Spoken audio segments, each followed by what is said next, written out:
a lot because of these two gentlemen's work, of what they've been doing and been able to expose it. The Green Slush Fund is one of another corruption scandals that is within the Parliament, and I'm going to let Michael give you a little lowdown. I'm going to ask a couple of questions. We have to leave at around 2:30. We have another event. I know some of you want pictures, which I'm happy to do as well. I think that's great. But the biggest message I want to send to you guys right now before I hand over the mic, number one, thank you. Thank you for showing up. Thank you for being here. Thank you. Yeah. And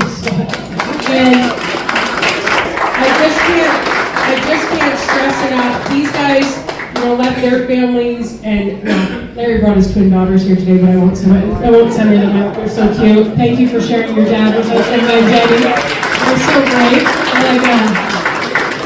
But Michael has 5 kids, and he left his kids and his wife to come here to support us, to support Peterborough Kawartha, to ensure that we can win this next election and keep it blue, because I'm telling you, there is a bullseye on this riding. Justin Trudeau hates that we hold it. He wants it. He's been here more times than I can count. He's sent more ministers here than I can count. You guys showing up here today means everything. If you can volunteer, please check in with Linda and Cindy. This could happen any moment, any day. We need as much of your help, your volunteer time, your dollars if you're able to give them. Lawn signs. We've got a young little 7-year-old Kate who's ready to pound in lawn signs with her dad Scott. I'm so excited about that. So I just want to say thank you. It means a lot, and it gives us the momentum we need, because like all of you, I can say this, the boys probably can't say this, I feel 42 weeks pregnant, okay? I'm ready. Like, this is going on and on and on. An election already, we're done. We're so done. So I just want to say thank you. I'm going to hand it over to Michael to give you a little bit of blurb, then I'm going to let Larry take it. And the one question that folks have had that I want you guys to touch on, number one, why aren't they charged with criminal offenses, they being Justin Trudeau? Number two, what does proroguing actually mean? So I'm going to let Michael explain the current situation in Parliament, and then I'm going to let Larry talk about why he hasn't been charged. Here we go. Michael Barrett!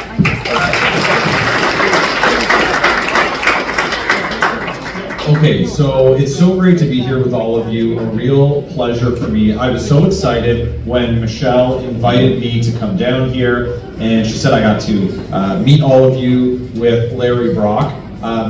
Michelle said a lot of very nice things about me. I hope that I don't need to go through all of the really great work that Michelle has been doing for Peterborough and for Canadians since she's been elected, but we are so fortunate to have her on the Common Sense Conservative team. She has the ear of Pierre Poilievre when she wants it, when she asks for it, when she needs to bring a concern about this community forward. And you have a real champion for your community in Ottawa, and Canadians have a real champion in this country.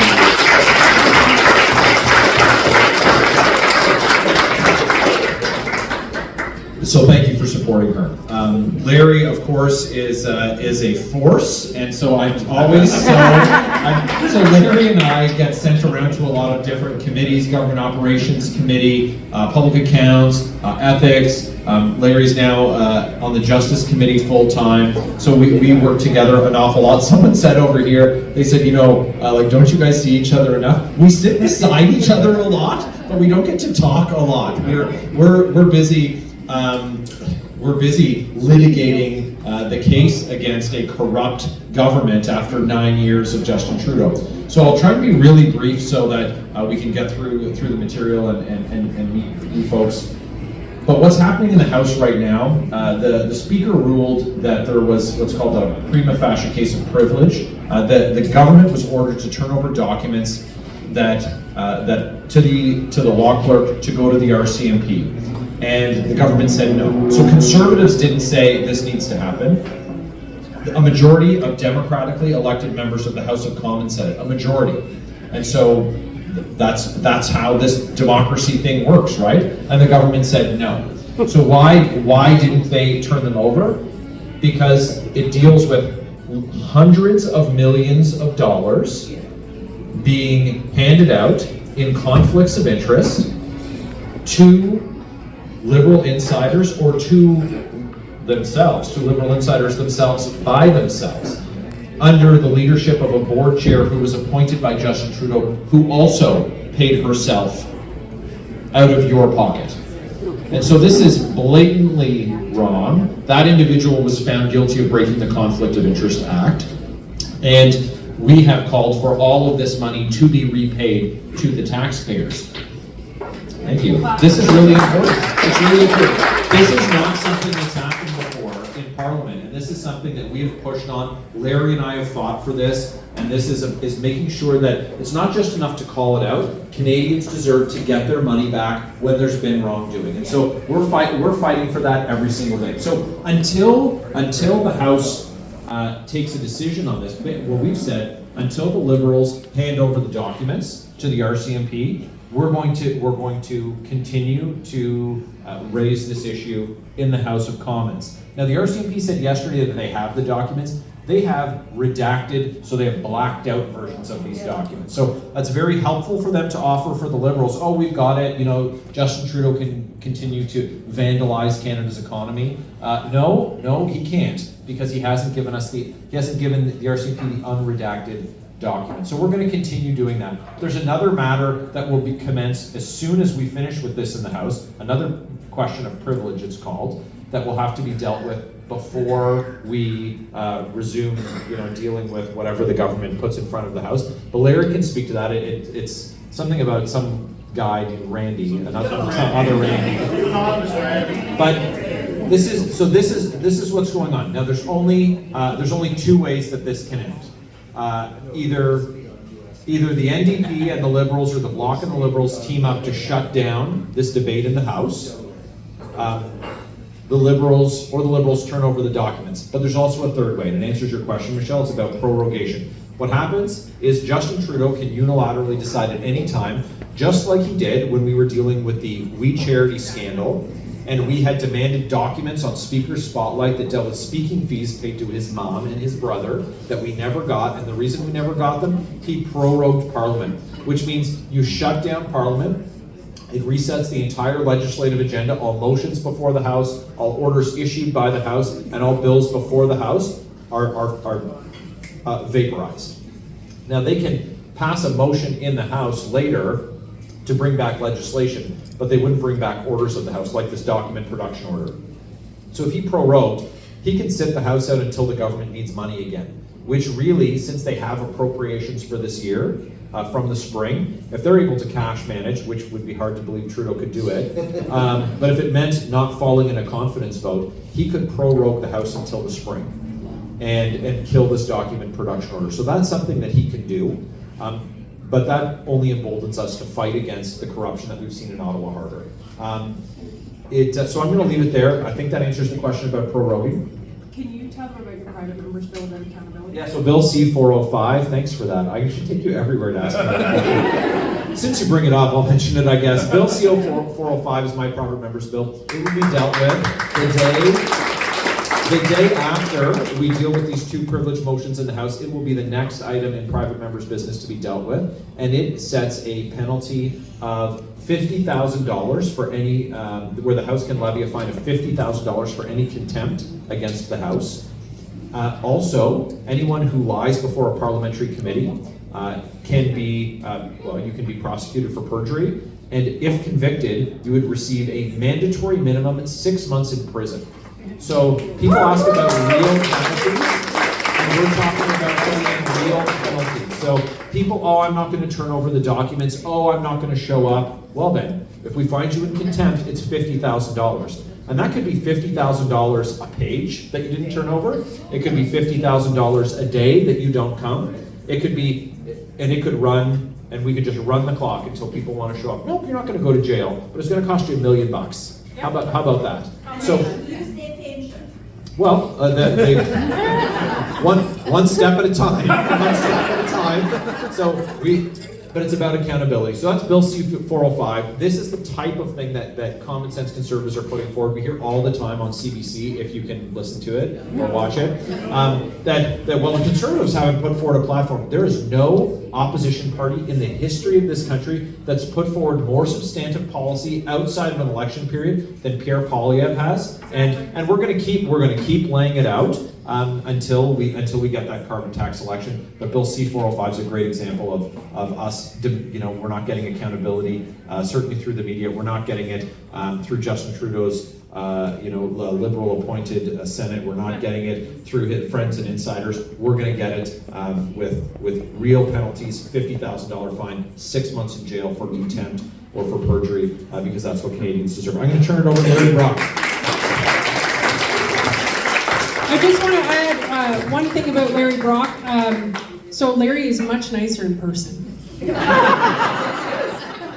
He's like literally the nicest guy. And so when you see him and he's on the house, he's like, and then you meet him and he's like, I love my twin daughters. And I love it. And it's, yes, Michelle, I can help you. What do you need? And so I just wanted to point that out. And I want to take credit for something, because the minute I met Larry and I watched him, I was like, wow, this guy's super smart, he's amazing. I'm like, Larry, you're the prosecutor. And I said, you need to start branding yourself like that, and you need a shirt, and it's your head, and it's the prosecutor. So without further ado, Larry, the prosecutor.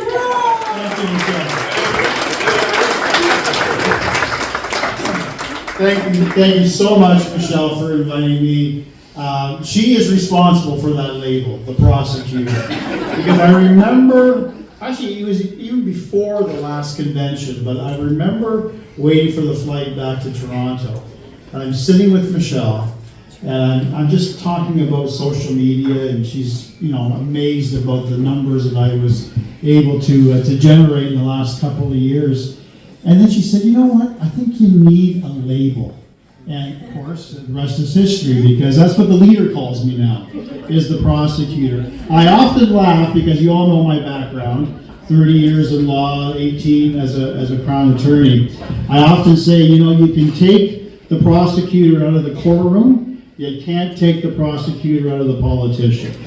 So while I'm actually smiling today, and I've been making the rounds and smiling and shaking hands, and Michelle is right, my kids can attest to that, I'm actually a nice guy. But when you have committee, it's bad cop, good cop. I'm never the good cop. I'm always the bad cop.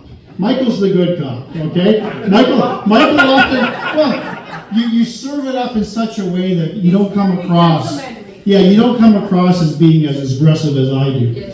But, and they often say, why is it you always have this scowl on your face? And I said, well, I'm sorry, I was born with a resting bitch face. it's that prosecutorial attitude and demeanor that I have. And believe me, there is so much to prosecute with this corrupt government, the most corrupt government this country has ever seen. So I just want to give that as opening remarks. I want to thank Michelle. I want to thank the EDA for inviting me. Thank you for everyone to come out. You truly have a rock star as an MP. I knew I would be friends with her within the first hour of meeting her. We were all together for a couple of days in Ottawa doing our orientation session. I knew how articulate she was, with a bubbling personality and a very strong personality. I knew she'd be a force to reckon with in Parliament, and she definitely is. So thank you, Michelle, for all that you do. Michael, of course, I can't really add much more than what Michelle has said. Michael's been a mentor to me in terms of understanding parliamentary procedure. He is a rock star as well. I'm just glad that he's my friend. I'm glad I'm on the same party as Michael.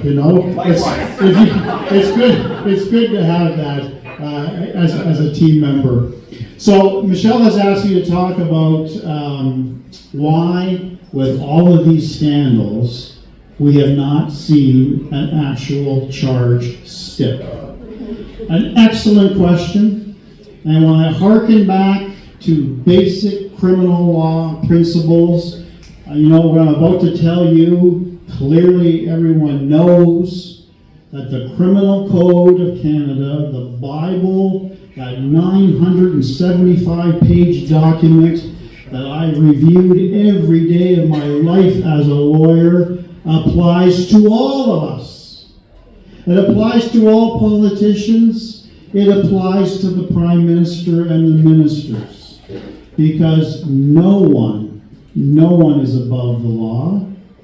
And the criminal code, in section 2 of the criminal code, lays that out in black and white, that no one is above the law.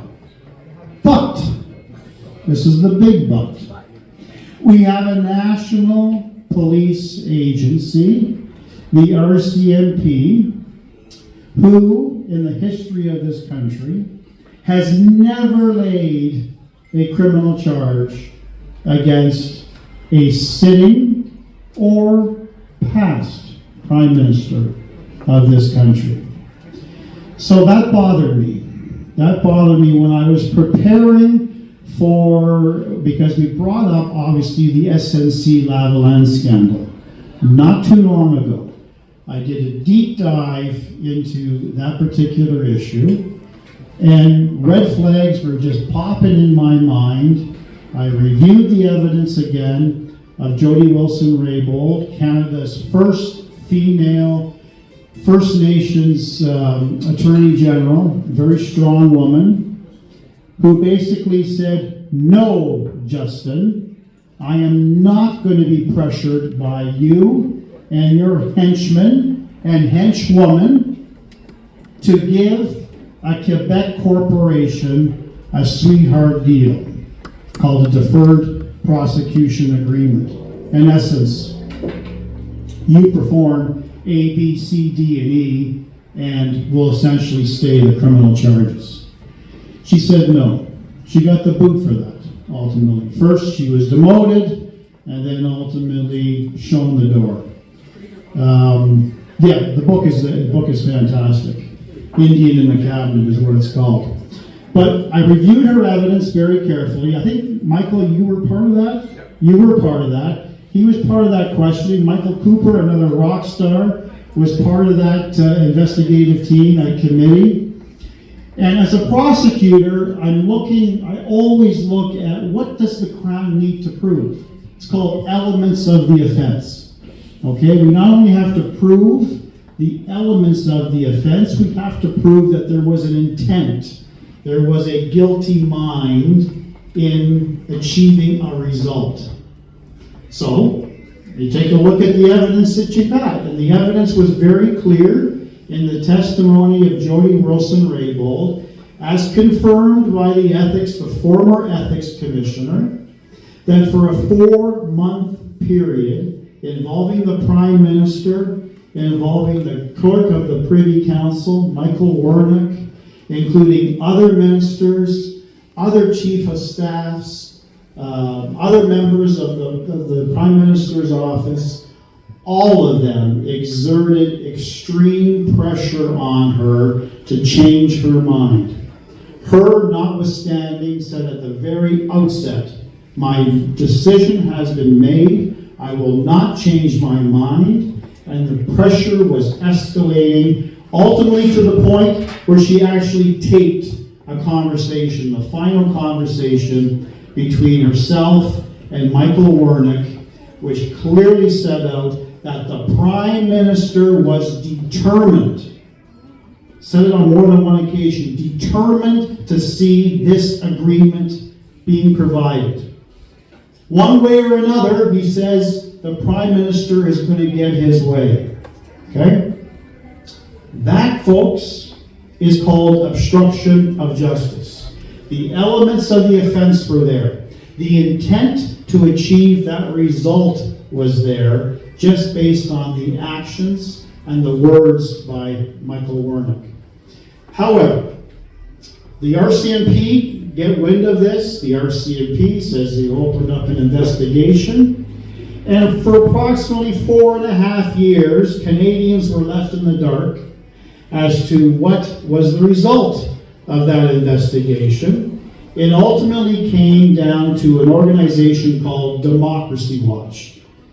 I'm sure, Ryan, you've heard of Democracy Watch.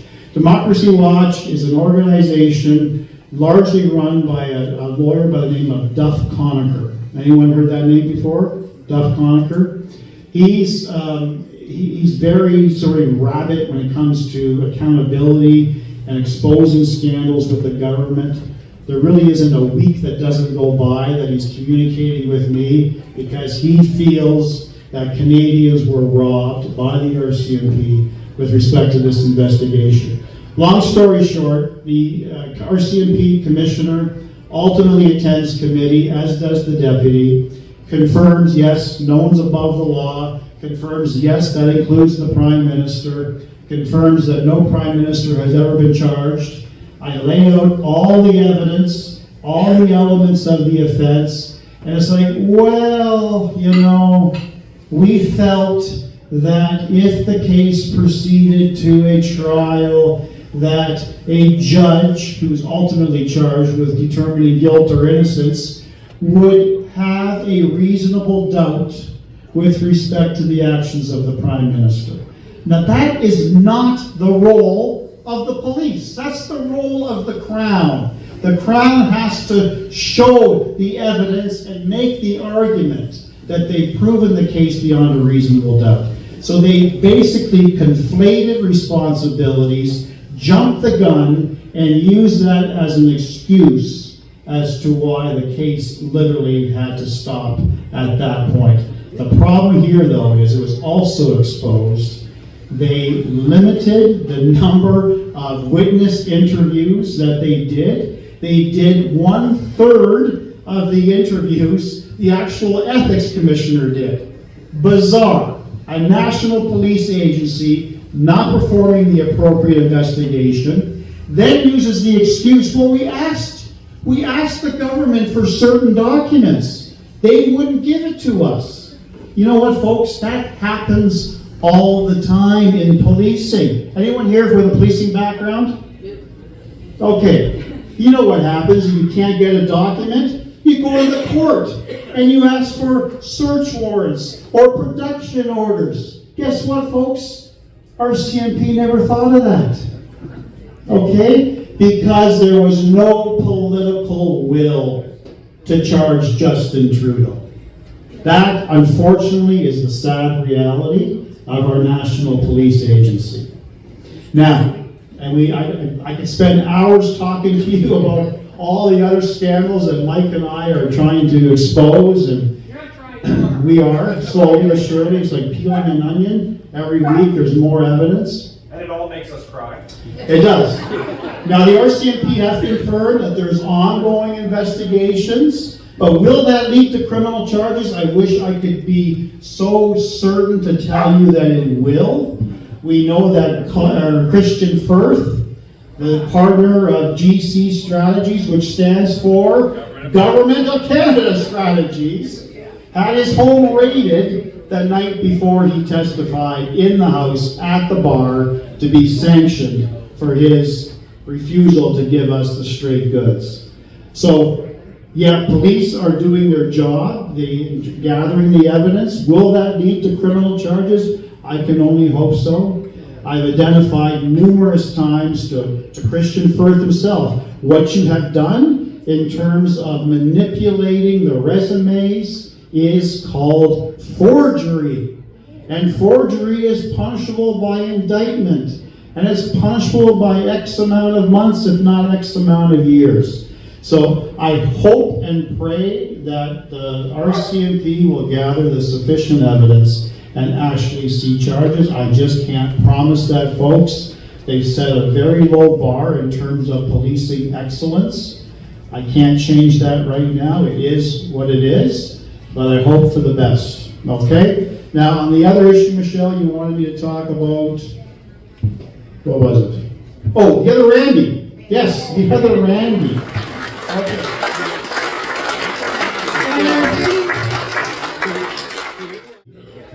Okay, everyone knows the story about Randy? Okay. Yeah. So, in our view, the noose is really tightening around Randy Boissonnault's neck. He initially testifies and said, I have complied with all the requirements under the Act. I've met with the Ethics Commissioner. He cleared me. And he was so adamant that he had never spoken with his previous partner because he acknowledged that he couldn't do that. As a Crown Minister, you are forbidden from having an operational interest in your former business. You can still be a partner in the sense that you have an interest. In his case, it was a partnership interest, which he transferred to a shell corporation, so he had shares in it. He could still receive profits from that, but he can't actually govern and he can't make decisions with respect to the business. But lo and behold, in addition to the fine work that Michael is doing and Michael Cooper is doing and other members of our team, we've actually got a national press, global news, who's actually taken a real keen interest in the other Randy, and uncovered for us a nice little gem that had Randy Boissonnault squirming in his seat and literally didn't admit that he had lied, but admitted that he'd forgotten about giving us that added little tidbit.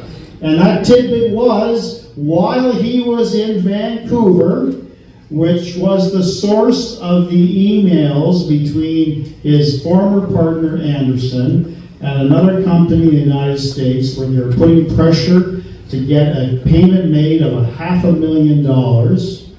At that time, Randy Boissonnault, that he received a phone call from a courier company regarding an outstanding invoice. That apparently they couldn't contact the partner, Stephen Anderson, to clear it up, so they called Randy Boissonnault directly. Now, Randy has a staff of dozens, if not hundreds, in his department. That he could have said, you know what? I can't have communications with Stephen Anderson. You should forward this message that this bill needs to be paid. Because if I do that, that could put me in a conflict because I'm now giving an operational direction to the business. But he forgot about his staff. He forgot about all of that. And he actually picked up the phone and had a brief conversation with Anderson. He claims it was only about the invoice. Interestingly, though, time is up? Oh. No, it is up. Yeah, fly up. Okay. Interestingly, though, the time of that phone call coincides with the emails that Anderson was referring to, trying to get that $500,000 payment. So in our view, the gig is up, okay? There is no other Randy. Stephen Anderson promised to give us the name of the other Randy. He didn't do that. He's now going to be the subject matter of another privilege issue that's going to be dealt with, as Michael has alluded to, in the next couple of weeks. The bottom line is this was a two-person company. It wasn't a large company. There was no other Randy on the books other than Minister Randy Boissonnault.